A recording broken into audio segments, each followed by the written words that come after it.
Also in California, there's a controversial resolution now being considered by the University of California. This week, the Board of Regents is meeting to discuss a proposal called the Statement of Principles Against Intolerance. It's a right for students not to be offended. But you know, some fear it could backfire and will silence free speech. Will it? Leslie Marshall is a Fox News contributor, syndicated radio talk show host, and Huffington Post blogger. Denny Borelli, chief political correspondent for the Conservative Review and a Fox News contributor. Welcome to you both. Good morning. Good morning. Denny, good morning. Let me start with you. I mean, is this an appropriate protection of shared values, of correct actions, or is it PC out of control? Yeah, I have deep concerns about this policy, Eric, and it's not only anti-freedom of speech, it's also anti-educational freedom. When you look at the fact that individuals will be hampered, students will be unable to talk about certain issues, especially current event issues or even everyday mundane issues.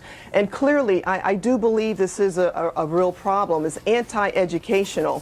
For example, the importance of immigration reform and the importance of defunding sanctuary cities. When what happened, the tragic murder with Kate Steinle, they won't even be able to talk about something like that. Even in the sports world, Brandon Marshall of the New York Jets recently said that black players were treated differently and that Tom Brady's race played a role in this overturning the suspension of the Deflategate. They can't even talk about issues like that. Leslie, is that true? I mean, is it a situation where if someone is offended by anything, then everyone's got to shut up?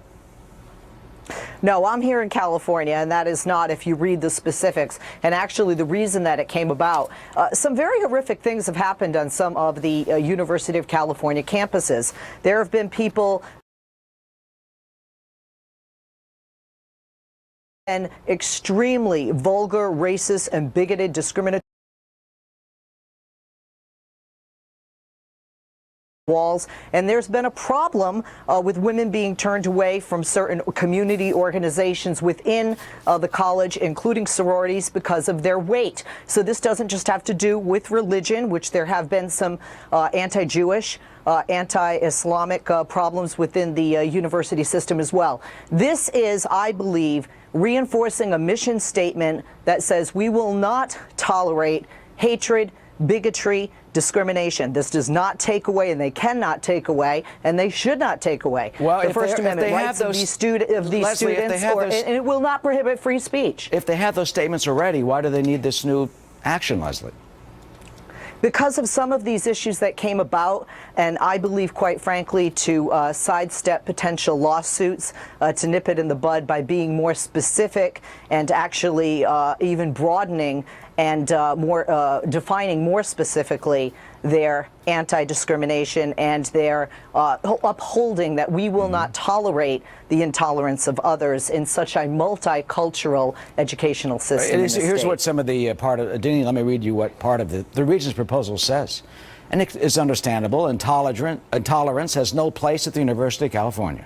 We define intolerance as unwelcome conduct motivated by discrimination against or hatred toward other individuals or groups.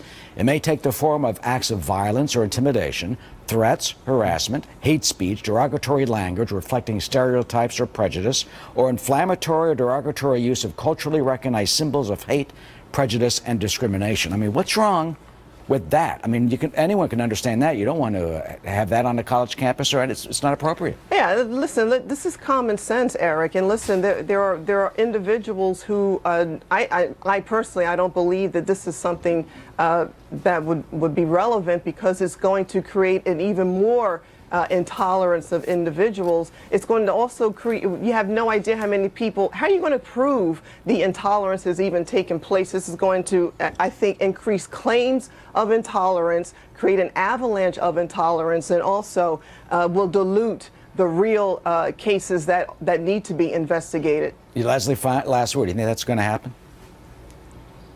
I don't agree with that. I think what it's saying is we're putting it out there. Private universities and state universities do this across the country. This is not something new, but this is directly addressing some of these areas that have taken place within the University of California campuses. And I think they're hoping, as we're in fall and going toward a new year, that more people will think before they are intolerant, not stifling their free speech, just reminding them that you don't need to be discriminatory or bigoted to make the same point. So I think this will have a huge effect on the educational experience on these campuses.